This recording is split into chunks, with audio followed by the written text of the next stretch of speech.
중간에 전화가 와서 영상을 잠깐 쉬었다가 두 번째 영상으로 넘어왔습니다. 추석 전이라 가지고 이런저런 전화들이 많이 옵니다. 특히 오늘 같은 경우가 그렇습니다. 양해를 부탁드립니다. 역선택을 다시 설명하겠습니다. 28쪽에 그 중간 쪽에 있는 거죠. 비대칭 정보 때문에 시장에서 어느 주체가 다른 주체의 재화, 용역, 서비스에 대한 상품의 질을 알 수 없는 상황. 숨겨진 특성 때문에 역선택을 유발한다. 이러한 상황에서는 정보를 덜 소유하고 있는 사람이 자신보다 정보를 더 많이 가지고 있는 사람들 중에서도 가장 싫어하는 특성을 지닌 사람들과 거래하는 결과를 초래하기 때문에 역선택이라고 부르게 되었다. 이게 흔히 말해서 이런 거예요. 내가 지금 정확한 정보가 없고 상대가 나보다 더 아는지 더 모르는지 이런 것들을 알 수 없는 상황이기 때문에 흔히 말해서 예를 들어서요. 나는 이 물건을 좀 사고 싶은데 이게 좋은지 이게 좋은지 이런 것도 모르는 거예요. 뭐 고르려고 하더라도 상대편의 어떤 설명이나 이런 것에 의존할 수밖에 없죠. 파는 사람은 어떤 게 좋은지 나쁜지 특성을 다 알고 있어요. 근데 사는 사람은 그걸 모르는 거예요. 그러다 보니까 적당히 사는 사람 입장에서는 뭐 아주 꼼꼼하게 따지는 사람도 있겠지만 그렇지 않은 사람들도 있고요. 그래서 뭐 그냥 적당한 물건을 삽니다. 물건을 사는데 이게 내가 잘못 샀다, 뭐 속았다, 뭐 가격을 원래는 뭐 100만원이면 살 수 있는데 뭐 150만원에 샀다, 뭐 이런 식으로 알게 되다 보면은 이제 그러한 소비자가 늘다 보면은 저 가게, 저 시장은 가면 안 되겠다, 저기서는 거래를 하면 안 되겠다, 이런 상황이 발생하게 되죠. 그러다 보면은 공급자 입장에서도 시장이 형성이 안 되죠. 왜냐? 사는 사람이 없는데 파는 사람이 생길 수가 없잖아요. 그러다 보니까 이 정보의 비대칭성 가운데 역선택의 문제는 결국 정보 비대칭에서 뭐 정보를 더 많이 가진 사람이 좀 더 공정하거나 좀 더 정확하게 정보를 얘기를 해주지 않으면 사는 사람이 이제 불신하게 되고, 그런 불신이 커지다 보면은 시장 거래 자체가 형성이 안 된다. 이게 바로 역선택의 개념이라고 저는 이해를 하고 있습니다. 이 부분에 대해서는 이제 경제학에서 설명하는 역선택과 제가 설명한 역선택이 약간 설명의 방식이 다를 수 있습니다. 그리고 29쪽에 도덕적 해이죠. 이거는 이런 거예요.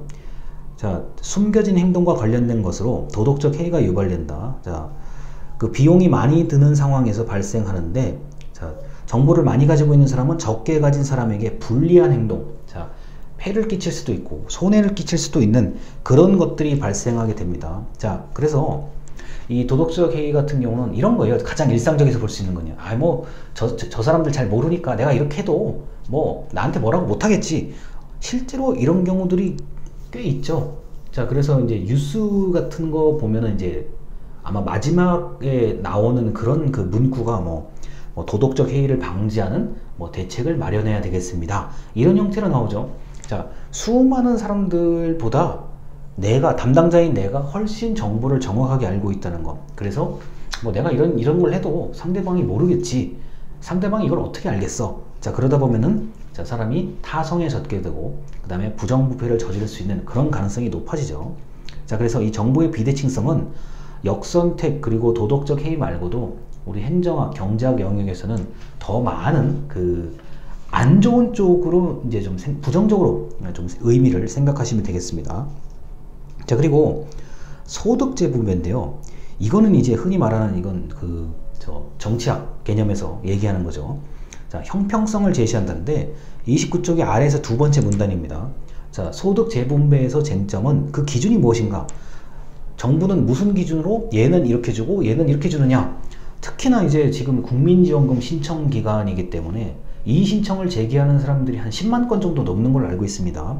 제가 지금 8일 정도 지난 상태에서 살펴보니까 한 10만 건 정도의 이의 신청이 있는데, 그 이의 신청을 하게 되는 배경은 바로 소득 재분배, 그 기준이 무엇이냐, 왜 쟤는 되고 나는 안 되느냐, 이런 거라고 볼 수 있습니다. 그래서 이 사회적 형평성을 고려하는 이런 차원이 자, 시장 실패를 좀 어느 정도 교정할 수 있는, 자, 좀 해결할 수 있는 방법이라고 보시면 되겠습니다. 자, 그래서 이 시장 실패의 어떤 원인, 자, 그것을 교정하려는, 그것을 해결하려는 정부의 노력인데, 자, 가장 강력한 그 해결 수단은 사실 법이죠. 법으로 강제력. 자, 법도 여러 가지가 있죠. 그 강제력을 동원해서 하지 마라고 하는 법이 있고, 자, 이거 하면 뭘 줄게 해라고 하는 법이 있죠. 자, 그래서 규제를 강화한다, 완화한다의 차이인데, 뭐 그거는 나중에 우리가 계속 얘기할 거니까요. 그래서 시장 실패에 대한 얘기를 여기까지 하는데, 그 시장 실패, 아까도 처음에 딱 시작하자마자 말씀을 드렸지만, 오늘 강의는 이 교재에 있는 내용, 오늘 설명할 부분은 한 문제만 다 보시는 게 맞는 것 같고, 그리고 만약에 내가 교재가 없거나 다른 어떤 그 자료를 참고하고 싶으면 시장 실패 또는 정부 실패라고 포털 사이트에 검색하면 사전처럼 잘 나와 있어요, 설명들이요. 그거를 좀 참고를 하셔야 될 겁니다. 왜냐하면 이게 행정학 전공자 입장에서는 어떤 식으로든지 제 수업이 아니더라도 다른 수업에서 중간고사, 기말고사 문제로 마주칠 수 있는 내용들입니다.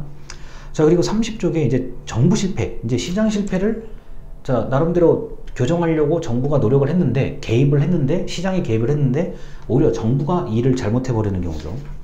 자, 정부 수요와 공급의 특징이라고 되어 있습니다. 자, 정부 수요의 특징이라고 되어 있어요.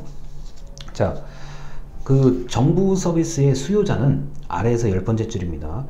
시민, 개인 시민 또는 이익 집단인데, 자, 시민과 이익 집단은, 자, 납세자인 동시에 서비스의 수혜자라는 이중적 지위가 있다.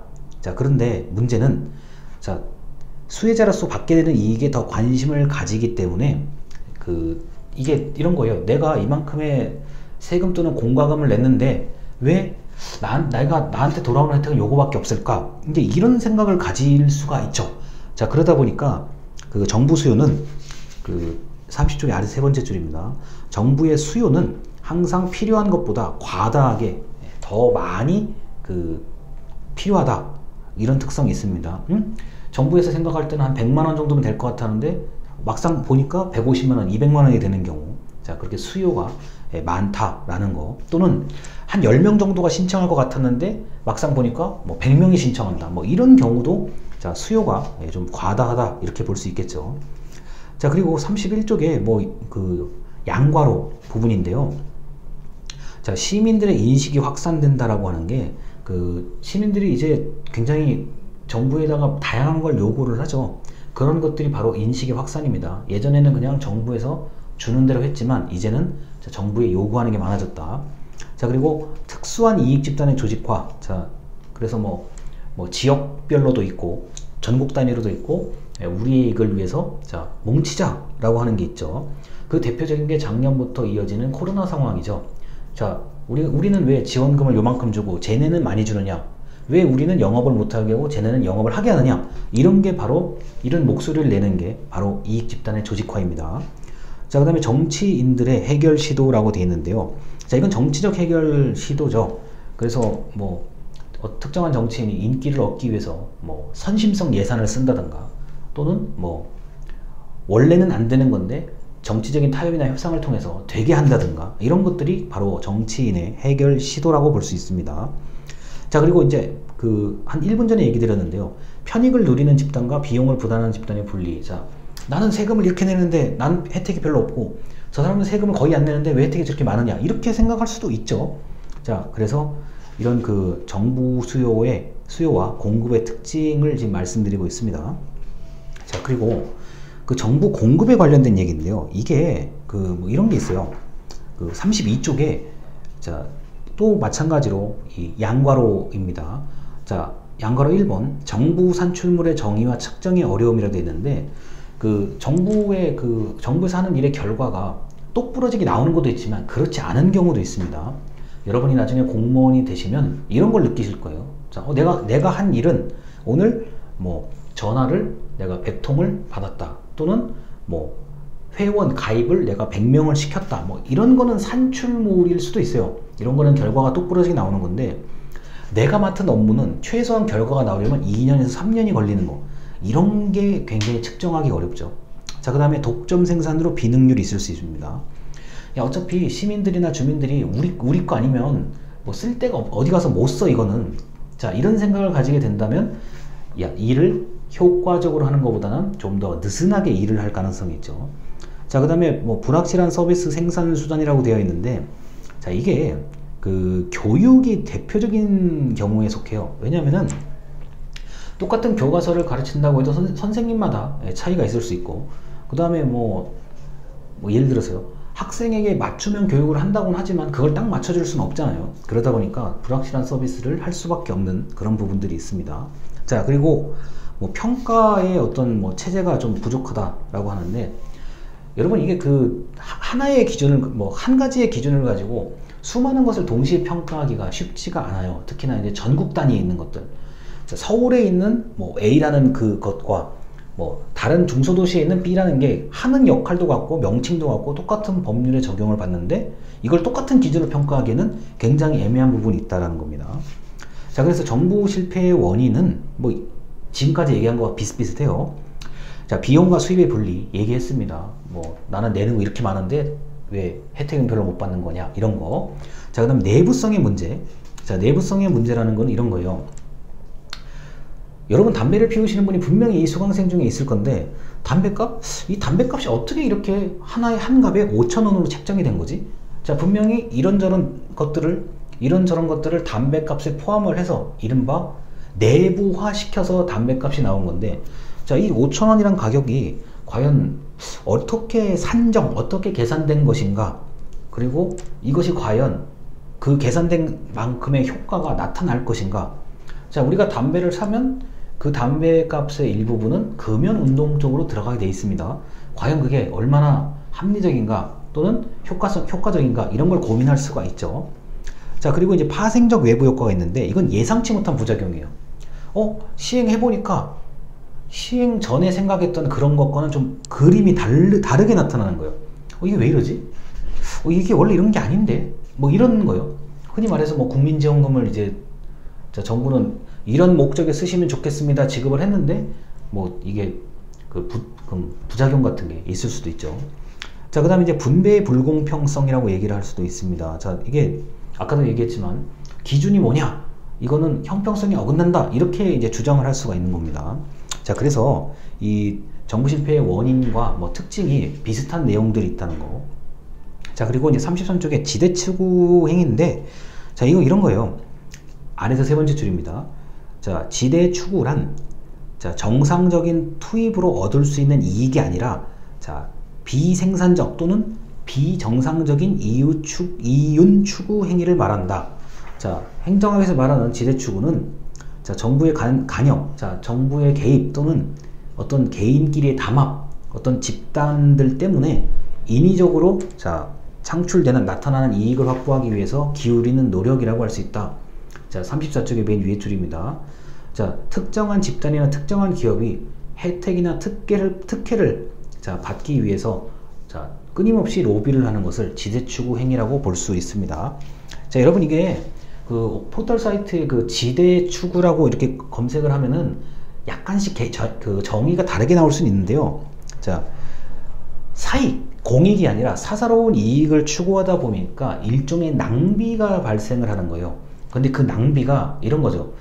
굳이 더 합리적인 가격으로 국민들에게 뭐 더 이용을 할 수도 있고, 또는 공정하게 더 많은 사람들이 뭐 계약을 하거나 경쟁할 수 있는데도 불구하고 그거를 막는 것, 자, 막는 사람이나 막는 개인이나 막는 집단이 있다는 거죠. 그렇게 된다 보면은 뭐 우리 협회에 가입을 안 하면 그 사업을 할 수가 없습니다. 우리 자격증이 없으면, 자, 이 부분에서는 그 사업을 할 수 없습니다. 그럼 자격증도 취득해야 되고 시험도 봐야 되고 뭐 회원비도 내야 되고 가입비도 내야 되고, 이런 것들이 이제 불필요한 비용들이 낭비할 수 있는 비용이 발생된다는 거죠. 그래서 지대추구 행위는 그 행정학에서는 그렇게 좋은 뜻이 아닙니다. 자, 원래는 뭐 이제 일반적인 의미에서 지대라고 하면 뭐 땅값 뭐 이렇게 이해하시는 분들이 많은데, 행정학에서 말하는 지대추구 행위는 이제 뭐 특정한 장벽, 면허, 뭐 인허가, 자격 같은 장벽을 이렇게 좀 탄탄하게 구축해서 그 우리의 그 이익을 뺏기지 않으려는, 그리고 우리의 이익에 이렇게 더 참가하기 어렵게 만들려는 그런 것들도 모두 지대 추구 행위라고 할 수 있습니다. 자, 그리고 X 비효율성인데요. X 비효율성은 이런 거예요. 그 34쪽의 위에서 네 번째 줄이요. 자, 조직 관리를 효율적으로 할 수 있는 유인 요소가 없어져 가지고 방만하게 운영될 때, 뭐 그래 뭐 우리 조직 아니면, 우리 조직이 이렇게 지금 뭐 전국에 다 있는데 뭐 우리 조직 아니면 뭐 저 사람들이 다른 데 가서 할 데가 없으니까 뭐 그냥 이대로 있으면 돼. 자, 이게 이제 굳이 이제 한자어로 얘기한다면 무사 안일 뭐 이런 거, 뭐 이런 거로 꼭 이런 거라고 생각하셔도 크게 그게 틀린다고는 아니에요. 자, 그래서 이 정부 실패는 곳곳에서 많이 나타나고 있는데, 이제 나중에 배우시겠지만 뭐 정부를 기업에 운영하는 원리처럼 도입해서 효율성도 높이고, 그 다음에 불필요한 거는 정부가 굳이 할 필요가 없는 거는 버려라, 시장 영역으로 맡겨라, 이런 얘기가 나오죠. 신공공관리론입니다. 그래서 이런 효율성을 없애려고 무진장 노력을 하거든요. 자, 그런데도 불구하고 안타깝게도 자, 뭐 정보의 비대칭성, 일반인들은 도저히 접근할 수 없는, 예를 들어서 뭐 어디 지역을 개발한다, 어디에 뭐 예를 들어서 자, 건물이나 뭐 땅값이 오를 것이다, 그걸 아는 사람들은 극소수의 사람들이에요.